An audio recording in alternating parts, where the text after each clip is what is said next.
सुप्रभात बच्चों। हम लोगों ने उसके पहले देखा था पाठ स्वराज्य की नींव। उसमें हम लोगों ने प्रस्तावना, लेखक का परिचय और पाठ का सारांश पढ़ चुके थे। बच्चों, आज हम पढ़ेंगे जो पाठ है स्वराज्य के नींव। बराबर। तो यहाँ पर देखते हैं, यहाँ पर पात्र यानी कैरेक्टर दिए हुए हैं। तो कौन है? लक्ष्मी बाई, बराबर, जूही, मुंदर, रघुनाथ, तात्या और सेना नायक। तो यह जो नाटक है, इस नाटक में कुल कितने पात्र हैं? कुल इस नाटक में 6 पात्र हैं। बराबर। अब हम पढ़ने जा रहे हैं पाठ जो है रंगमंच पर। बराबर। रंगमंच यानी बच्चों पता है जहाँ, जिसे कहते हैं स्टेज। बराबर। जहाँ पर नाटक वगैरह आदि खेले जाते हैं, आदि नाटक किया जाता, ड्रामा किया जाता, उसे कहते हैं रंगमंच। बराबर। रंगमंच पर युद्ध का दृश्य अंकित। बराबर। क्या है? रंगमंच पर युद्ध का दृश्य, दृश्य ने नजारा। जो स्टेज बनाया गया है, स्टेज इस तरह से बनाया गया है, वहाँ का जो दृश्य, जो नजारा है, अंकित, अंकिता ने ऐसा लिखा हुआ, बराबर, अंकित किया जा सकता है। कैंप कहीं, बराबर, पास ही लगा हुआ महारानी लक्ष्मीबाई के तंबू का एक भाग दिखाई देता है। कि जो स्टेज बना हुआ है, जो रंगमंच बना हुआ है, वहाँ पर युद्ध का पूरा दृश्य अंकित किया गया है। और जो महारानी लक्ष्मीबाई का जो कैंप है, जो तंबू, बराबर, इसे टेंट कहते हैं, डेरा, वो वहाँ से क्या दिखाई दे रहा है? बराबर। वो पूरा दृश्य दिखाई, बताया जा रहा है कि पर्दा उठने पर, जब हम देखते हैं कि स्टेज पर कोई ड्रामा जब शुरू किया जाता है, तो वहाँ पर क्या पहले पर्दा लगा देते हैं, और फिर जो वहाँ पर पार्टिसिपेट लोग जो रहते हैं, कैरेक्टर जो पात्र रहते हैं, वो वहाँ पर जब आ जाते हैं तो क्या होता है? धीरे धीरे पर्दा को खोल दिया जाता है। बराबर। पर्दा उठने पर महारानी लक्ष्मीबाई अपनी सखी जूही के साथ उत्तेजित, बराबर, क्या बता रहे हैं कि अपनी सखी जूही के साथ उत्तेजित, उत्तेजित यानी उभर करके, जोश के साथ में। रानी लक्ष्मीबाई की सखी कौन है? जूही। अवस्था ने हालात में मंच पर प्रवेश करती है। दोनों लाल कुर्ती के सैनिकों की वेशभूषा में है। यहाँ लेखक कहना चाह रहे हैं कि जो रंगमंच है, रंगमंच सुंदर ढंग से सजाया गया है, और रानी लक्ष्मीबाई का जो कैंप है वो वहाँ से दिखाई देता है। और जैसे ही पर्दा उठता है तो उस रंगमंच पर रानी लक्ष्मीबाई और उनकी सखी जूही बड़े जोश के साथ उस मंच पर क्या करते हैं? दोनों प्रवेश करते हैं, दोनों वहाँ पर आते हैं। कौन? जूही और रानी लक्ष्मीबाई। और उन दोनों ने जो पोशाक पहना, जो वेशभूषा है, कैसी वेशभूषा है? सैनिकों की जैसी वेशभूषा। और उन दोनों ने लाल रंग की क्या पहनी है? कुर्ती पहनी हुई है। ओके। अब बच्चों आगे देखते हैं। बता रहे हैं कि रानी लक्ष्मीबाई तो अब क्या रंगमंच पर वो आ गई अपने सखी जूही के साथ में। बराबर। अब वहाँ पर बताया जा रहा है कि सखी के साथ जो वहाँ पर वो आ गई, तब क्या? अब नेक्स्ट लक्ष्मीबाई कहती हैं, अब यहाँ ध्यान देंगे कि लक्ष्मीबाई कहती हैं कि क्या कहती है लक्ष्मीबाई? कि अब लक्ष्मीबाई कहती हैं कि मेरे देखते ही देखते क्या से क्या हो गया। देखते देखते नहीं, मेरे आंखों के सामने, बराबर, कि झांसी जो राज्य, झांसी, कालपी, ग्वालियर कहाँ गई, परंतु मंजिल है कि पास आकर भी हर बार दूर चली जाती है। यानी इसका मतलब यह है कि झांसी, कालपी, ग्वालियर वहाँ तक पहुँच जाती हैं रानी लक्ष्मीबाई कि ये सब राज्य मेरे हाथ में आ गया है। लेकिन फिर पास आ कर के क्या होता है, वो दूर चली जाती है। जैसे कई बार कहते हैं कि हमें सफलता मिलते मिलते और हम असफल हो जाते हैं। स्वराज्य को आते हुए देखती है, बराबर, स्वराज्य के आते हुए देखती, परंतु दूसरे ही क्षणाने पल मार्ग में हिमालय अड़ जाता है। क्या अड़ जाता है? हिमालय, बराबर, अड़ जाना, वो वहाँ रुकावट बन जाता है।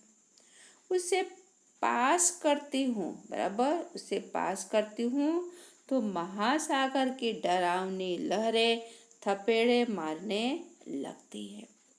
कि यहाँ पे बता रहे हैं, लेखक बता रहे हैं कि जो मुसीबत है, जो समस्याएं हैं, हिमालय जैसा बहुत बड़ा विशाल लगता है, बराबर, तो उससे पार करना बड़ा मुश्किल हो जाता है। महासागर की डरावनी लहरें थपेड़े मार रही है। जो समस्याएं, जो मुसीबत है, उनकी तुलना किसके साथ की गई है? महासागर के साथ। जिस तरह महासागर में क्या होता, उफान तूफान आता है, एक उफान, एक लहरें शांत नहीं होती है कि दूसरी लहरें क्या उसके पीछे आने लग जाती है। तो वैसे ही रानी लक्ष्मीबाई कह रही हैं कि महासागर की डरावनी लहरें थपेड़े मारने लगती हैं, कि चपत मारती हैं कि वो खत्म नहीं होता है मुसीबत, दूसरी मुसीबत सामने आ जाती। उनसे जूझती हूँ तो नाविक सो जाते हैं, बराबर। उनका डटकर जब मुकाबला करती हूँ तो क्या होता है, नाविक सो जाते हैं। यहाँ पर नाविक कौन है? यहाँ पर नाविक तात्या और राव साहब और बांद्रा के नवाब, बराबर, कि ये सब क्या, इन सबको मदद करनी चाहिए। ये लोग मदद नहीं करते हैं, ये लोग क्या करते हैं, अपने ऐश और आराम में, विलासिता में खो जाते हैं। और अकेली रानी लक्ष्मीबाई क्या करती हैं, डट कर मुकाबला करती है। कहती हैं, देखो जूही, उधर क्षितिज पर देखो। कहाँ देखने की बात कर रही हैं? क्षितिज। क्षितिजा ने धरती और आकाश मिले हुए जहाँ दिखाई देते हैं उसे कहते हैं क्षितिज। वहाँ देखो कैसी लपलपाती हुई लपटें उठ रही हैं, बराबर, कि लपटें उठ रही हैं। किसकी लपटें उठ रही हैं? आग की लपटें, बराबर, कि धरती आकाश की तरफ देखें तो आग की तरह लपटें उठ रही हैं। सारा आकाश धूम घटाओं से छाया हुआ है, बराबर, कि जो सारा आकाश जो है, बराबर, आकाश में क्या छाया हुआ? धूम घटाओ ने बादल, कि आकाश में भी क्या है? काले बादल छाए हुए हैं, बराबर। प्रलय की भूमिका है कि प्रलय यानी विनाश, बराबर, कि यह जो भूमिका है, जो भूमि है या जो पृष्ठभूमि है, यानी स्टेज का पूरा बता रहे हैं कि कैसा दृश्य है, पूरा दृश्य विनाश का है। लेकिन राव साहब हैं, बराबर, यहाँ पर, लेकिन राव साहब है रक्तमंडल की छाया में, ऐशो आराम में मशगूल है। कि राव साहब जो है क्या है? रक्तमंडल, बराबर, कि यहाँ पर खून की नदियाँ बह रही हैं, लेकिन राव साहब क्या हैं? अपने ऐशो आराम में क्या है? मशगूल हैं, ऐशो आराम में व्यस्त है। आवेश में आते आते सहसा मौन हो जाती है। कौन मौन हो जाती हैं? रानी लक्ष्मीबाई कुछ बोलती नहीं है। जूही कुछ कहने के लिए मुंह खोलती है, फिर महारानी फिर बोल उठती है, जूही, मैंने प्रतिज्ञा की थी कि मैं अपनी झांसी नहीं दूंगी। किसकी देने की बात? अपनी झांसी मैं नहीं दूंगी, बराबर, ऐसी मैंने प्रतिज्ञा की थी। यह बात रानी लक्ष्मीबाई किसे कह रही हैं? यह बात रानी लक्ष्मीबाई जूही से कह रही हैं, बराबर, कि न मैं अपनी झांसी नहीं दूंगी, मैं अकेली हूँ, लेकिन उससे क्या, मैं अकेली झांसी लेकर रहूंगी, क्यों अकेली हैं? क्योंकि राव साहब और बांद्रा के नवाब तात्या ये सब क्या है, ये सब विलासिता में डूबे हुए हैं, जिससे रानी अकेला अपना स्वराज्य लेने की बात करती हैं। तो यहाँ पर फिर आगे जो जूही है, जूही कहती है कि कौन कहता है कि आप अकेली हैं, बराबर, कि कौन कहता है कि आप अकेली हैं? महारानी आप तो, हाँ, कौन कहता आप अकेली हैं? आप तो गीता पढ़ती हैं। यहाँ पर कौन सी गीता? भगवत गीता, बराबर, कि कई बार ऐसा कहा भी जाता है भगवत गीता का 18वां अध्याय 11वां अध्याय, कि जो हमें शिक्षा देता है, जो हमें मोटिवेशन देता है, हमें एक तरह का ताकत देता है। और हमारे हिंदुओं का क्या है? भगवत गीता ग्रंथ है, जिसे श्री कृष्ण भगवान के गुणगान उसमें लिखे हुए गाए हुए, बराबर। तो आगे देखते हैं यहाँ पर, फिर यह निराशा कैसी? तो लक्ष्मीबाई कहती है कि मैं निराश नहीं हूँ। क्या कहती है लक्ष्मीबाई? कि मैं निराश नहीं हूँ, बराबर, कि मुझे ऐसा कुछ भी नहीं है, बराबर। तो आगे फिर देखते हैं यहाँ पर कि मैं निराश नहीं हूँ, मैं दुखी नहीं हूँ, मैं जानती हूँ कि झांसी लेकर रहूंगी, लेकिन क्या तुम नहीं जानते कि उस दिन बाबा गंगादास, बच्चों इसको ध्यान देना कि बाबा गंगादास ने क्या कहा था, बराबर। तो बाबा गंगादास ने यह कहा था कि जब तक हमारे समाज में छुआछूत और ऊंच नीच का भेदभाव नहीं मिट जाता, बराबर, जब तक हम विलासिता को छोड़कर जन सेवक नहीं बन जाते, तब तक स्वराज्य नहीं मिल सकता। वह मिल सकता है केवल सेवा, तपस्या और बलिदान से।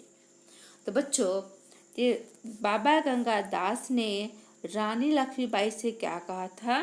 तो बाबा गंगादास ने रानी लक्ष्मीबाई से यह कहा था कि जब तक हमारे समाज में छुआछूत, यानी कि जो थोड़े निम्न स्तर के लोग होते हैं, लोग उन्हें, वो पुरानी जो प्रथा थी कि उन लोगों को छूना नहीं, उनको अपने बर्तन में खिलाना पिलाना नहीं।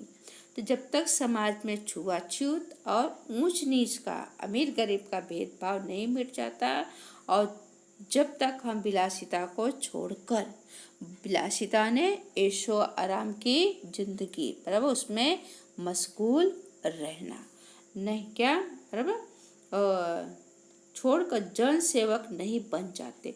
जन आने लोग, सेवक आने सेवा, से सब छोड़ करके हम जब लोगों की सेवा करने के लायक नहीं बन जाते हैं, तो तब तक हमें स्वराज्य नहीं मिल सकता है। और स्वराज्य हमें तभी मिलेगा जब हमारे अंदर क्या होगा? सेवा, तपस्या और बलिदान की भावना होगी, तभी हमें स्वराज्य प्राप्त हो पाएगा। बाकी हमें स्वराज्य प्राप्त नहीं हो पाएगा। रानी लक्ष्मीबाई क्या पढ़ती हैं? गीता पढ़ती हैं। अब जूही कहती है कि लेकिन महारानी, उन्होंने तो यह भी कहा था कि स्वराज्य प्राप्ति से बढ़कर स्वराज्य की स्थापना के लिए भूमि तैयार करना। भूमि तैयार करना ने कि एक आधार बनाना, बराबर, क्या बनाना है? एक आधार बनाना किसी काम को करने के लिए। स्वराज्य की नींव का पत्थर बनना। तो स्वराज्य की नींव का पत्थर बनाने कि जिस तरह जब हम मकान बनाते हैं, तो मकान की जो पहली ईंट रखी जाती है, वो ईंट कैसी होती है? वो मजबूत ईंट होती है। और जिसे भगत सिंह ने भी कहा है कि जिस तरह इंजीनियर मकान बनाता है, अगर उस मकान की नींव मजबूत होगी तो उसके ऊपर बहुमाली मकान बनाए जा सकते हैं। तो वही चीज़ यहाँ पर भी है। अगर स्वराज्य के लिए नींव का पत्थर बनना है, यहाँ पत्थर की स्पेलिंग गलत है, प आधा ता आएगा, आधा था नहीं आएगा, बराबर, ता आएगा, बराबर, तपेली का त, ओके। तो सफलता असफलता, तो बता रहे हैं कि स्वराज प्राप्ति के लिए हमें सेवा, तपस्या, बलिदान की आवश्यकता है। और हमें स्वराज्य तभी प्राप्त होगा, हमें क्या उसका एक आधार बनाना होगा और उससे हमें नींव का पत्थर बनना पड़ेगा, तभी हमें सफलता असफलता ये सब किसके हाथ में है, यह सब दैव के हाथ में है।